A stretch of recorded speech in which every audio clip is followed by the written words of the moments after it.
Andy, I know you've never been happier than when you're sitting by a warm fire, snuggled up in a flannel and basking in the glow of an old-school budget spreadsheet.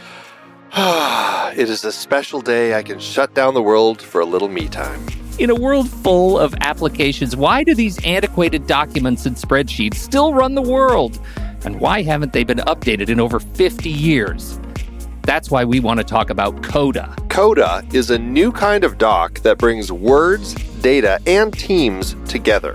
It comes with a set of building blocks that anyone can combine to create a doc as powerful as an app. Coda runs our entire business here at True Story FM, from show scheduling across dozens of podcasts and scripts for thousands of episodes, to budgets and plans and wikis and more. Coda lets us see our business in a new light. If you'd like to shine a light on productivity in your business and save money along the way, check out Coda today at thenextreel.com/Coda. It's hard to believe that we've been having in-depth weekly conversations about movies since 2011. So many great conversations over the years about so many great movies.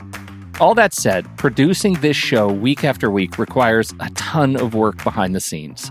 Becoming a Next Reel member gives you access to all sorts of additional and exclusive content. Plus, you're helping us keep the lights on. Just head to thenextreel.com/membership, where you can learn more about becoming a member, which costs a measly $5 a month, practically the same as one fancy coffee drink. And you get so much more. Every month, we record a bonus episode exclusively for members. Those episodes cover movies from whatever series we're covering at the moment, or add to previous series. Some movies we've covered that only members get to hear us discuss include The Blues Brothers, The Russia House, Naked Lunch, Independence Day, The Hot Rock, and Relic, the better one. Plus, members get to vote on what we're going to discuss for those episodes. We also record additional pre- and post-show content in regular episodes that only members get to hear, like conversations about similarly themed movies. And answering listener questions from our live member chat. Speaking of our live member chat, we record almost all of our episodes in Discord, where members can chat right along with us live. Members get access to other members-only channels in our Discord community as well. On top of all that, members get all episodes a full week earlier than everyone else in a private Next Reel feed just for them that includes all the shows in the Next Reel family. The Next Reel, the Film Board, movies we like, Sitting in the Dark, and more new projects on the way. To top it all off, members don't have to listen to ads. We've already eliminated those annoying, dynamically inserted ads that, let's face it, we all hated. We are listening to you. We love podcasting for a living, and those ads help to pay the bills. Now, we're counting on you, dear listener. We promise we aren't going back to those terrible, dynamically inserted ads that don't relate to us at all. All we ask is that you consider supporting the Next Reel family of podcasts with a membership. Again, it's $5 per month or $55 per year. Just head to thenextreel.com/membership. thenextreel.com/membership. Get your access to early, ad-free episodes with bonus content, member bonus episodes, and access to member channels and live streams in Discord by signing up today.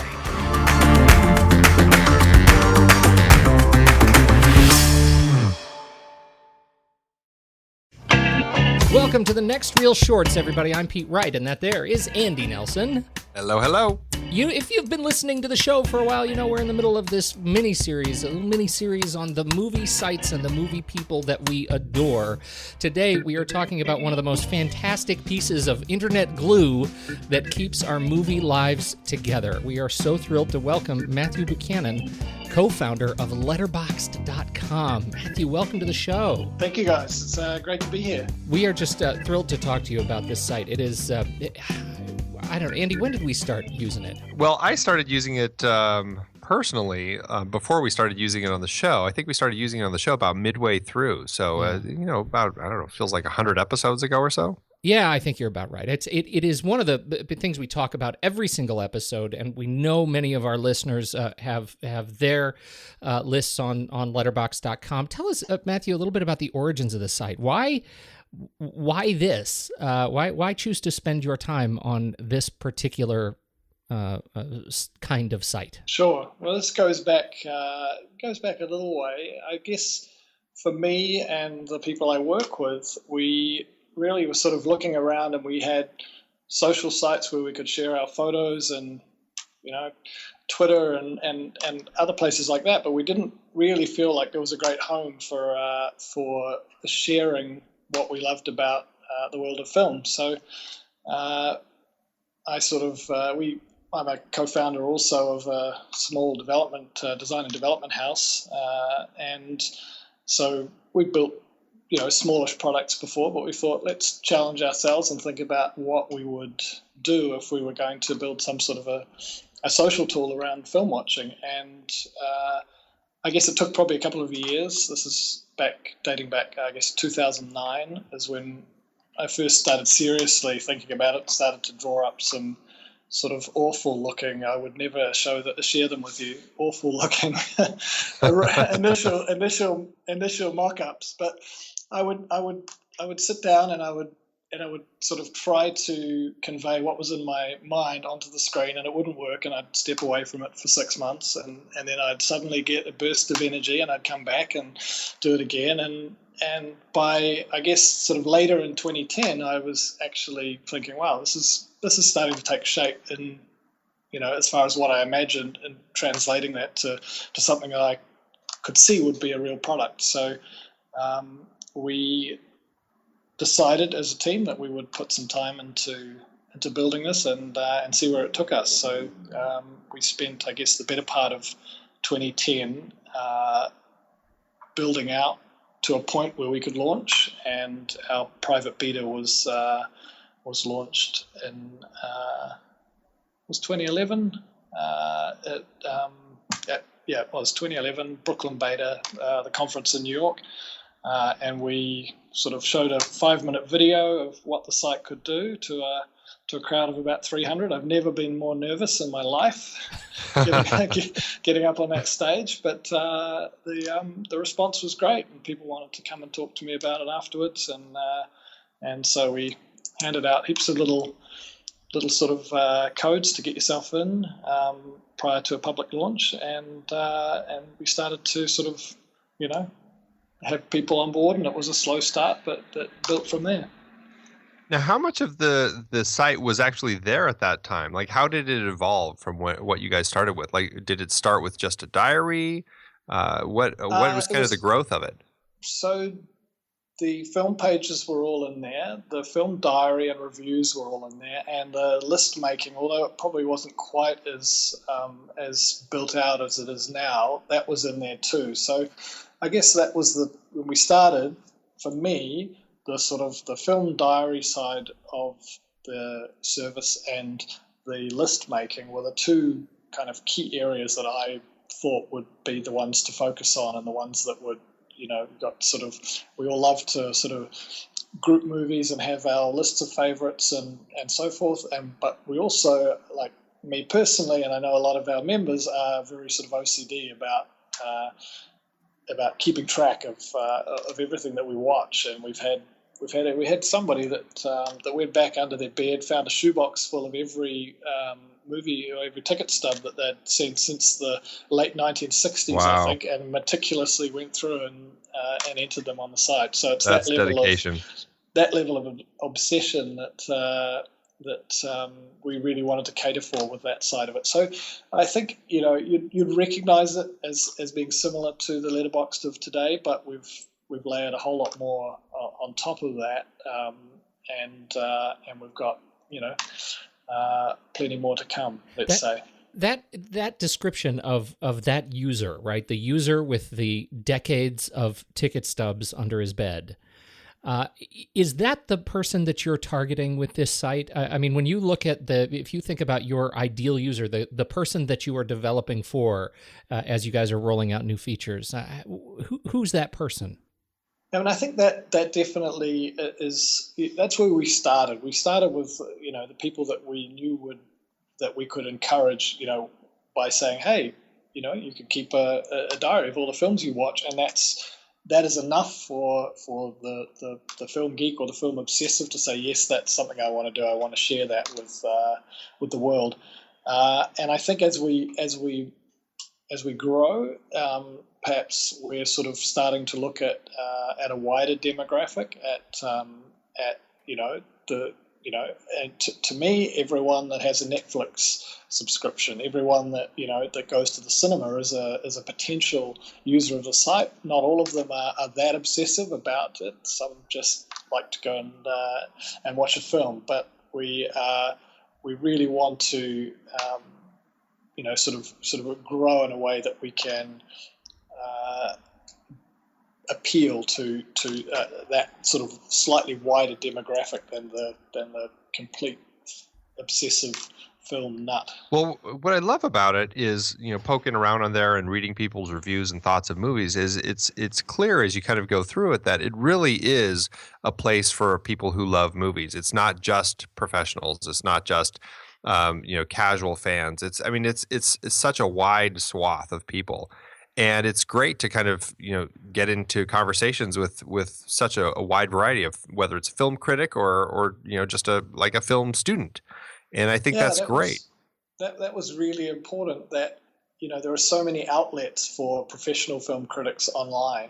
We didn't want to recreate that. We're thrilled that some of those critics have chosen to also post sort of short reviews and other material onto Letterboxd, and that's absolutely, couldn't make us happier. But really, we wanted to be that place, that voice where we amateur critics could also take a wee stab at getting our opinions of what we love and what we didn't find so great. Who's as you look at people, as you see people cross your screen who have started to use Letterboxd, is there anyone out there who came to you as just a gobsmacking surprise? Well, we have a few whose writing I enjoy. Matt Singer is one. He seems like a great sort of everyman, but has published some of the funniest reviews that I've seen on the site. David Ehrlich has been through a number of different sort of posts. He was with Film.com for a while, then with Little White Lies in the UK, and now he is a staff writer at Rolling Stone. And he makes great use of the site. And there's guys like Glenn Kenny and Keith Phipps from the Dissolve. May it rest in peace. And really, there's a ton of those sort of caliber of users like Nigel Floyd as a film critic in the UK, and he uses it a bit. Roger Avery, the producer of Pulp Fiction, has an account. I don't think he writes a lot of reviews, but he keeps all of his film watching and rating on the site. So yeah, it's terrific to see that that sort of I guess people that are famous or moderately famous in the world of film criticism jumping on and sharing their stuff. The just a spin-off of that particular question. You're in Auckland, New Zealand right now, and here we are in Portland and Arizona, U.S. We love Letterboxd. We love the sort of global community that you guys have created. How broad is your reach? How big is the site right now? Is that something you're talking about? Yeah, we don't sort of make a big deal about that. We always want it to be sort of getting bigger and bolder. We're at about 250,000 member accounts currently, and I think globally, I think it's just a bit less, maybe 45% of membership is in North America, followed by another 20-25% in Europe. So we're building and developing the site in New Zealand, but really it was always our intention that it have a global focus and attract users from all over the world. And there's a huge community in Brazil that uses it, and it's really, I think it's all of the language that we have on the site is written with no U's and words like colour and favourite. So that's probably a little tip to the fact that we were thinking really about the very important North American market. It was at the forefront of our thinking. Well, 250,000 accounts is nothing to shake a stick at. Thank you. Yeah. Well, let's push it to the next million and beyond. I think that's we're very keen to accelerate the growth as much as we can. I'm really curious because you guys use this site to kind of track all the movies that you have called TMDB. And we're also used to IMDb. I'm just so curious about this TMDB versus IMDb and what the difference is and why you guys use TMDB. Sure. So I think it all came down to at the time we were first looking at what the data source was going to be. We looked around at a few, and TMDB is a free crowdsourced alternative to IMDb. I think at the time that we were first building out the infrastructure of the site, we looked at licensing IMDb's data, but we're a small non-funded sort of portion of a small studio, and they were asking, I think, $10,000 per annum to license us their data, whereas TMDB is free to use even for commercial ventures. So I think for us at that time, just starting out, it was kind of a no-brainer that we would choose and support the crowdsourced alternative rather than putting our hand into our empty wallets. So Gotcha. So I think we've certainly found that TMDB has probably it does not have the breadth of the IMDb's titles, but in terms of the popular mainstream titles, there isn't a single one that isn't represented in great detail on TMDB, and because it's crowdsourced, if anything's ever missing, that it can be added within a few hours for you to log it, rather than going through a process with IMDb, which I'm sure would take substantially longer to submit. And as somebody who has submitted to both of them, it is definitely easier on TMDB. I will attest to that. As we talk about, as you talk about the kind of the growth of the site, what does your development cycle look like? I mean, are you working on kind of a new major release, or do you regularly iterate with new smaller features and anything we can look forward to, like potentially, I don't know, landing pages or profile pages for podcasts? I don't know where that came from. A little bird. Wink, know what I mean? That's probably potentially a little ways into the future. We've always had this idea, and I don't like to sort of pre-announce anything, so this is simply what we have tossed around. But the idea of sort of groups that members can belong to sort of within the site for discussing a film or a topic has been something that we have thought about. Public-private groups, perhaps. I think we're a little ways from that, but that's definitely in our thinking. And I think podcasts or film societies or anything of that nature, I think that would be a terrific addition to the site to support that. We do iterate quite often on the site, but it's always sort of small incremental feature releases rather than a sort of a huge new version any one time. The last sort of year and a half, we have spent splitting time between developing an API, and the API is in support of what's coming first will be our iPhone app, which we're hoping to ship. We're hoping to ship in the next month or two. The patron members of the site have all had access to the beta releases of the iPhone app since about, I guess, November last year, and the feedback's been great. So that's something to look forward to. And once the iPhone app is out for everyone, then our next step is to ready the API so that other third parties will be able to have API access into the network, and we imagine there'll be all sorts of ideas that can leverage upon what has turned out to be quite a thorough sort of coverage of the features of the site so far. So that's sort of what we spent the last year doing. We're not able to devote a whole team full time to working on the site. Unfortunately, we get a little bit of revenue from our paid members, bless them. But really, we also have, as you can imagine, substantial costs and servers and bandwidth and so forth. So we spend the time that we're able to, and we're always, that's another reason for us to really be pushing for more growth, so that we can afford to spend more time on developing new cool features for everyone that loves the site.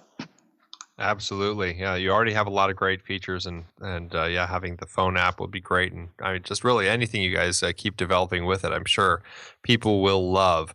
When you look at it, though, and what you guys have achieved with the site overall, what are you most proud of? What things that are on the site just make you really smile? I mean, I think, for me personally, it's really just it's the whole thing. It's not one particular feature here or there. I love the way that people have got so passionately engaged.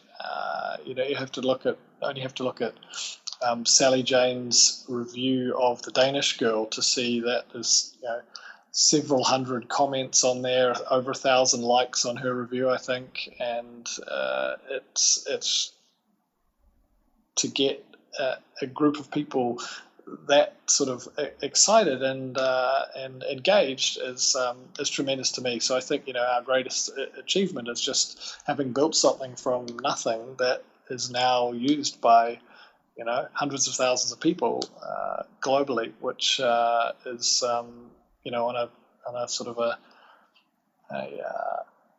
a personal level is really the best thing that we've done, and there's lots of small things that I think are cool, but the sum of the parts is where it really works. Yeah, and I think, like you said, just the different sorts of reviews. And I mean, I personally have been really enjoying, I'm totally blanking on the person now, but the user who is writing the reviews, like he's watching movies with his mom and then writing her reviews for her. Yeah, we featured them in the latest call sheet newsletter, and they tweeted their excitement about being mentioned. Yeah, very funny. Good stuff in those reviews. So, Matthew, you've got your own site, MatthewBuchanan.name, and you write things that are similar to the kinds of things that we would see on Letterboxd, but in a little bit broader. You also have a battery indicator on your navigation bar, which tickles me to no end. That might be the first time that someone has publicly mentioned that back to me. It's actually the battery indicator is timed to the time of day for me. So when it's 7 or 8 a.m. here, it's on 100%, and then it depletes over the course of the day till about 10 or 11 p.m. when it shows as empty, and then overnight it shows a little recharge. So I just thought that. I cannot tell you how tickled I am by that. Little feature. Well, thank you. I'm tickled that you noticed. Oh, jeez. That site. I was much more sort of prolific on that site in years gone by. It's powered by Tumblr, and I have to say, in the last few years, that my putting time into Letterboxd has sort of taken away from the spare time that I used to spend trawling the internet for great things to post on there. So the volume of posts is probably a little bit less than it once was, but thank you for noticing. Well, that's all right. I can see it is definitely slowed down, but it's still a fascinating little piece of your identity, and so I wonder how you characterize yourself as a film fan. What kind of a film fan are you, and where do you get your movie news? What are your favorite movie sites? Right. Well, I used to be a big reader of The Dissolve. I guess most of my movie news comes from Twitter now, and just following, along with a few publications. And I'm a huge fan of Little White Lies, which I mentioned previously, which is both an online and a print publication in the UK. They have a really great point of view, and so I think that's for many years before the internet, I was an avid reader of Empire magazine, the UK edition of that, and I had literally stacks and stacks of cardboard boxes of back issues, which I very sadly parted with a few years back to some lucky eBay sort of purchaser, as I recall, and that was where for a long time, pre-internet, where my interest in film came from. I quite like reading the behind the scenes stuff. I devoured director commentaries. I think in another life I may have been someone that would have worked in the film industry or in computer graphics or something like that. I've dabbled in a previous sort of part of my career with 3D graphics and so forth. So in terms of my film interests, I quite like the sort of claustrophobic, sort of small stories told in limited spaces. I enjoy a lot of sci-fi, but also genres that really sort of play to that feeling of paranoia and those sort of things. So that's really where you'll find me. But really, my film interests are pretty broad, as you'll probably see from looking at through my profile page, and it's great to be able to have an online place where I can collect those thoughts. You say you also are co-founder of another design firm. How much of your time do you and your team spend on Letterboxd versus kind of the day job? Sure, I guess it's probably around 20%. It's hard to say. It differs week to week. We use our client services business to support the work that we do on Letterboxd, and so it will differ, on a month by month basis as we work on different projects. But at any one time, there's generally one or two of our team of 11 who are spending their days on Letterboxd, and it's as I said, we'd love to be able to put more time into it, and the success of the site will continued success of the site will enable us to do that. Well, it is a fantastic site. I am constantly checking in and tracking everything that I watch on it, and have all my little lists, and it's a great resource for me, so I don't have to rely on scraps of paper for all that sort of stuff anymore. So I really love it.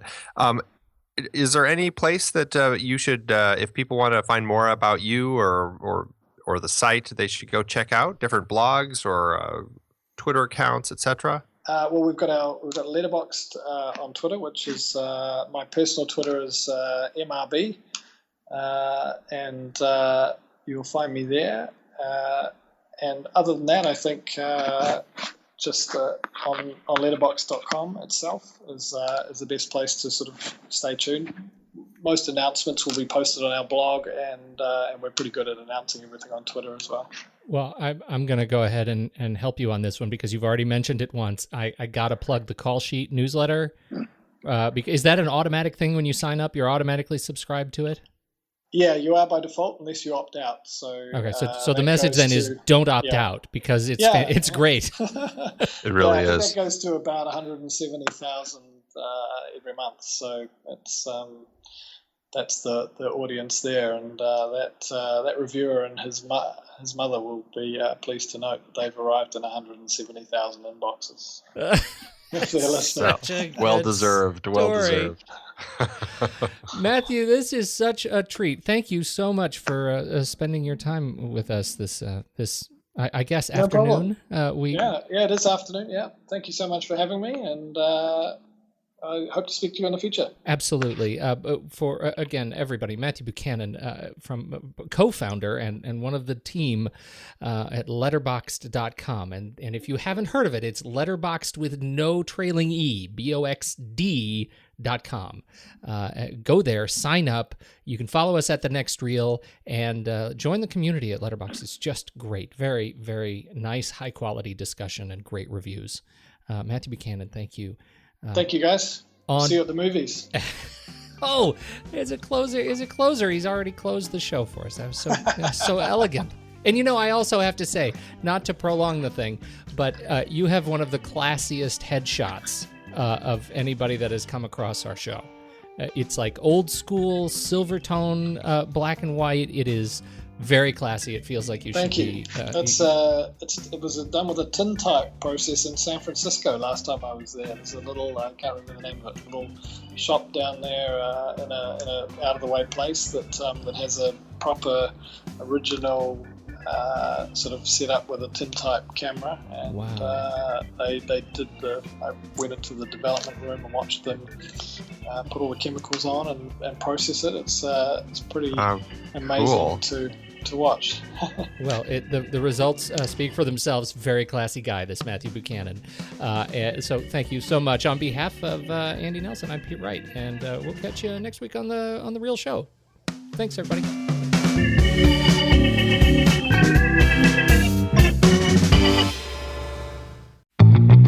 I love the conversations that so many of our hosts have had on their shows.